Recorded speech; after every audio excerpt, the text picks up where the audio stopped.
400 kilograms of meat on hooves. That is how much an adult musk ox weighs. The meat of this animal is enough to feed an entire Arctic village. But obtaining it is nothing like taking meat out of a freezer. It hides skillfully, is always alert, and incredibly resilient.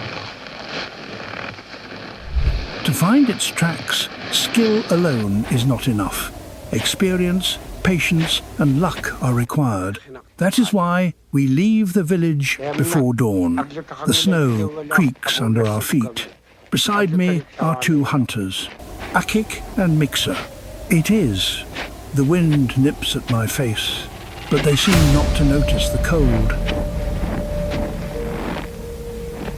Suddenly, Akik stops and points at the snow. A musk ox track.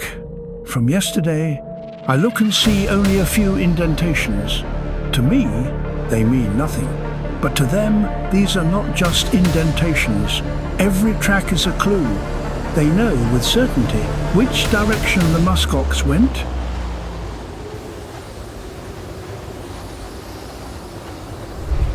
I realize that all my life I have been walking past such tracks without seeing any meaning in them.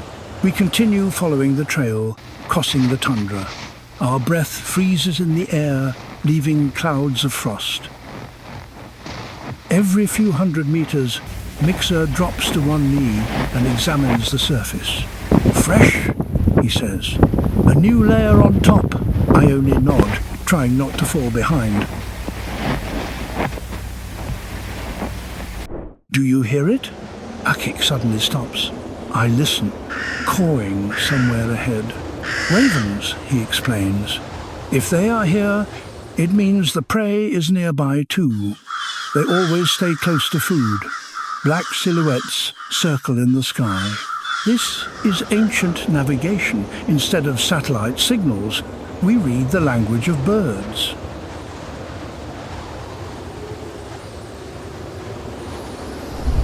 As we walk, Mixer points to the terrain and explains why musk oxen like this valley. It is calm here. The northern wind does not pass through the rises, and even in a strong blizzard, it is easier for the animals to survive. He points to stones covered with dark marks. This is where they sharpen their horns. I decide to check the wind the old-fashioned way.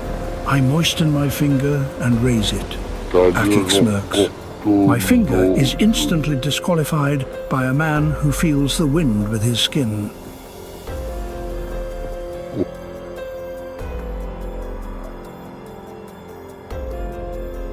About an hour later, we climb a hill. Mixer crouches and takes out his binoculars. There they are, three figures against the white background. About 700 meters between us. They look as if someone breathed life into old fur coats and let them wander off, massive, shaggy, calm. Two females and one male, Akik whispers. The male is large, 400 kilograms. They look like armored vehicles. Slowly, they dig through the snow, searching for dry grass. Relaxed, Mixer adds. See, they keep eating. I nod. In their place, I would do the same in front of a hot pizza. The hunters exchange glances and begin to discuss the approach. Without words, only gestures. A hand points left, a head nods in response. Silence.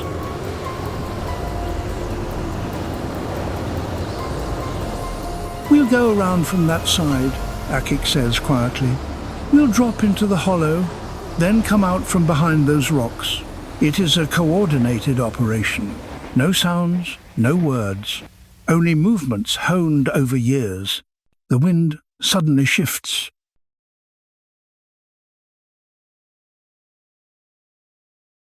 We're lucky, Mixer notes. They won't hear us. My nose has long since lost all feeling.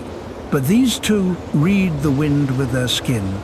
While we prepare, the musk oxen continue digging through the snow. as if the rest of the world does not exist.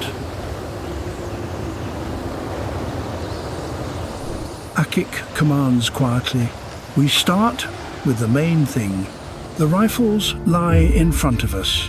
Smooth, reliable, made not for ducks, but for an animal weighing half a ton. There is no room for mistakes here. Mixer runs his finger along the barrel, checks the scope, clicks the bolt. He says, patting the stock. It will do for a musk ox.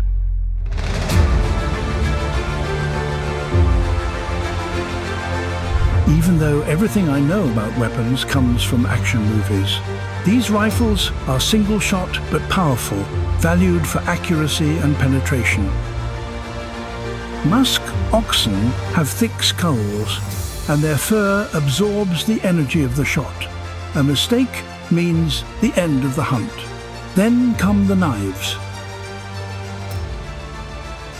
Not pocket knives, but serious blades that command respect. Mixer shows his. Slightly curved, with a handle made of bone. His grandfather made it.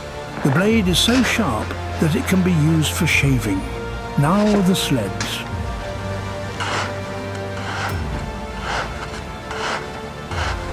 The Chromatic looks as if it has survived the ice ages, but this is precise calculation. The runners are made of bone. All the joints are held together with straps of marine animal skin. Not a single nail, not a drop of glue. Everything bends and works.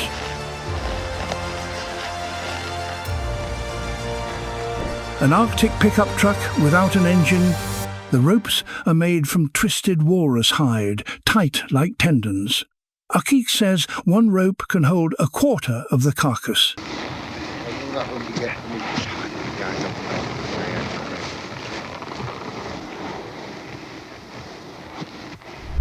I believe it could hold even more. But what impresses me most is the hunter's clothing. Next to them, I looked as if I had just stepped out to buy bread. My jacket was a beach cover-up. Their parkas are armour. Mittens made of seal fur reach up to the elbows. Boots look as if they were sewn from all the animals of the Arctic at once. The outer parka is so voluminous that it could cover the entire floor of an apartment.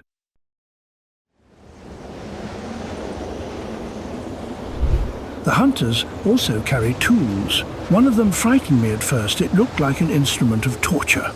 Long, heavy, with teeth. It is a bone saw, a serious tool. It cuts bones as thick as a baseball bat. Akik shows how to apply pressure properly so it does not get stuck.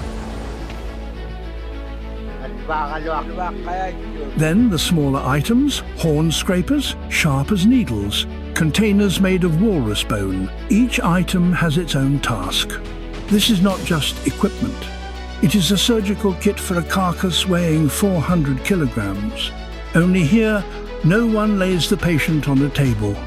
Each hunter carries a total of 20 to 30 kilograms. Rifle, knives, saws, ropes, clothing. All of this at -30. Every knot is checked by hand. Fastenings, tension, blade sharpness. This is preparation for an operation where a mistake means the end. If a sled falls apart or a knife goes dull in the field, the carcass will freeze, and instead of meat, there will be ice.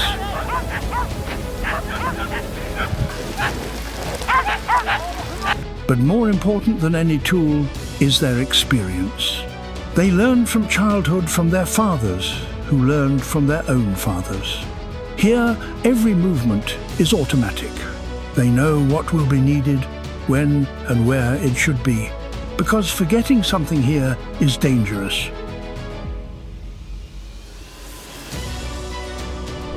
The sun rises. We begin to move forward, using every snowdrift as cover. The hunters motion for me to follow. I try, but I feel awkward next to them. Fortunately, musk oxen have poor eyesight. Our ally is the wind. It carries our scent away from the herd. We creep along the ridge, closing the distance meter by meter. My knees ache, but the hunters glide like ghosts. Soft steps, almost a dance. I place my feet in their tracks. The sound almost disappears.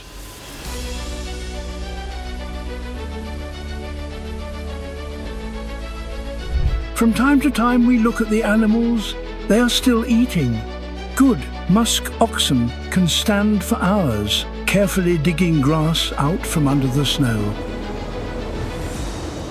They are completely focused on eating, as if the rest of the world does not exist. Sunlight slides along his horns like on polished metal, but his coat is a whole story. The stiff guard hairs on top protect against the wind. Beneath them is a soft, dense undercoat that is several times warmer than sheep's wool.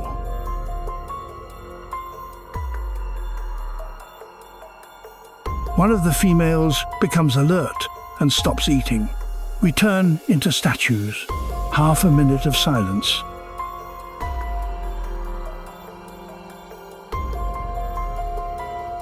Then she slowly lowers her head and returns to eating. The hunters exchange glances. A barely noticeable nod, and we continue. They have their own language. One finger raised means we stand still. A gesture to the side means we change position. No words, only signals. We move closer.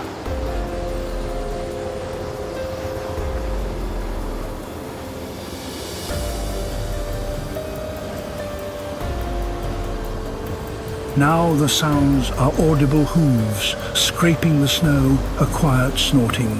At this distance, the male looks even larger. This is not just an animal, it is a fortress on 4 legs. The shoulders are pure muscle. The head is enormous, like a tank. He stands motionless, like a living fort. The tension grows with every step. The hunters silently spread out, setting up angles of fire. The main thing is not to interfere with each other, not to cross lines of fire. One mistake means the end. The wind changes direction. We freeze. If it blows the wrong way, our scent will carry to them, then everything is over.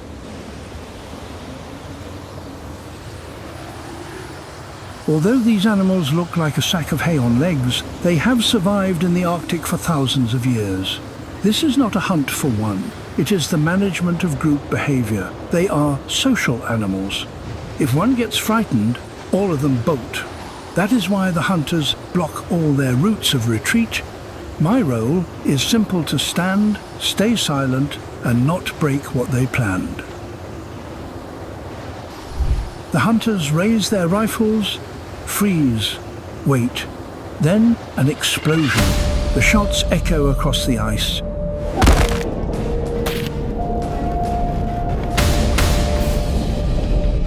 The male falls onto his side like a load of stones, but no one runs. Everything happens slowly. There is no loud chaos. The hunters approach cautiously, watching every movement, because a motionless animal is not a guarantee of safety. If it suddenly jumps up, there could be trouble.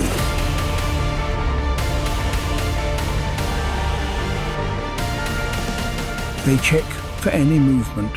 They come closer. The place where it fell is ideal, not in a bloody hollow, not on a slope.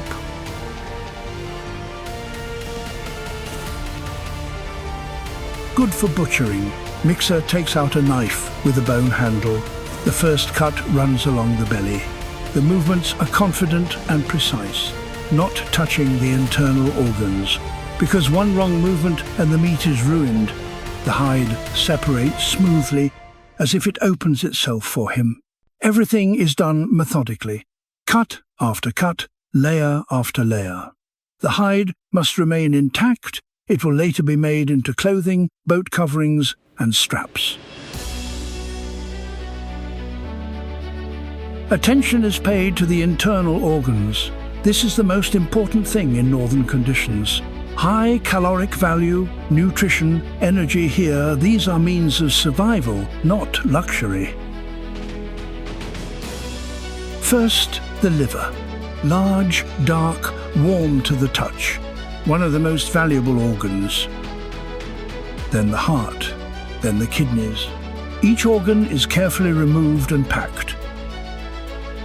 Among the Inuit, there is a simple rule. If it can be preserved, it must be preserved. Then comes the butchering of the carcass.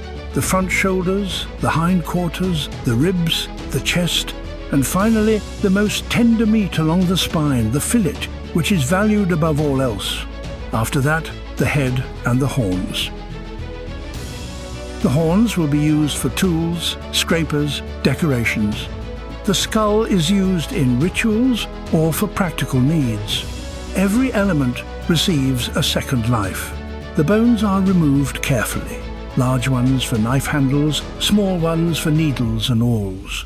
Bone marrow is pure fat, high in calories, easily absorbed, the best fuel in the cold. It is placed in a separate container. From it, they will make oil, fuel for lamps, and waterproofing for clothing. One musk ox provides so much fat that it can light a dwelling for weeks. The hide is also divided by zones.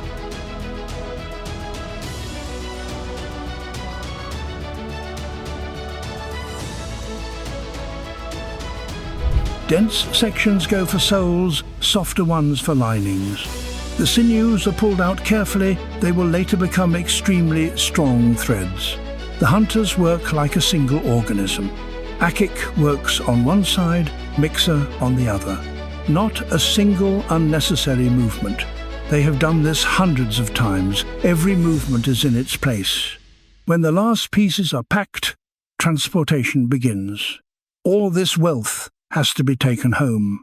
The komatiks, which earlier seemed sturdy, now look small next to the load. Loading is a strategy. The heaviest pieces go on the bottom, the lighter ones on top. Everything is wrapped in tarpaulin and tightened with straps made of sealskin. Knots are checked several times. The ropes are pulled tight. When we finish, the sky darkens and the wind rises. There is no time to delay. The return trip is 3 hours, but it feels like all 30. The 3 hunters line up, throw the ropes over their shoulders, lean forward and begin to pull. It is a tug of war. Only on the other end there is not an opponent, but meat that is waiting at home.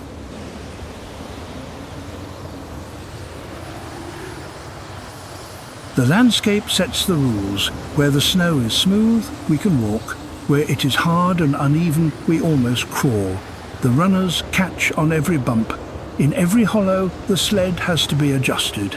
The rhythm slows, the effort doubles. The temperature drops, evening approaches. Steam rises from the meat on the sleds. It freezes instantly. Everything becomes covered with frost hair, mittens, straps. The only truly frightening thing is the cold, which does not let go for a single moment.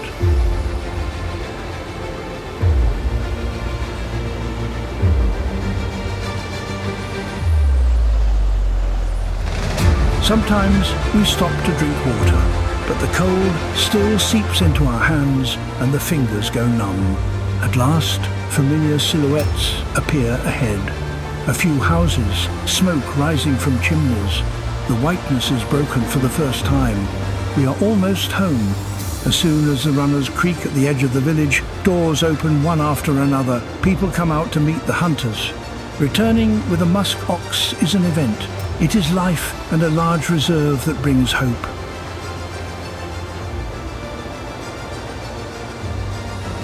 Children run forward, spreading the news. "A good hunt," says an elderly woman, Uki, approaching the sleds. She looks over the meat with a careful eye. Within minutes, everything comes alive. Women spread tarps on the snow, men set up wooden trestles. The first pieces go to the elders, Akik says quietly. The elders step forward and choose carefully. The best parts, the tender meat along the spine, the ribs. They do not hurry, they choose. Each hunter receives a worthy share. For the family, it is wrapped in cloth, enough for a week. Special attention is given to the bones. One woman takes the wide shoulder blades. 4 drums, she explains. Other families choose long, dense bones. 4 tools, smaller ones for needles and awls. Another family chooses long, dense bones. They will go for tool handles. The smaller ones go to the craftsman. From them will come needles, awls, decorations. Every fragment has its own future. The hide is stretched onto a wooden frame. Several people work together, pulling, fastening, beginning to scrape off the remaining tissue. The air fills with a creaking sound, rhythmic like a special song. One woman smiles at me and says, "It's hard, but warm clothing doesn't sew itself. The fat is passed from hand to hand. It is exchanged for dried fish, bonis dahlia, necessary items."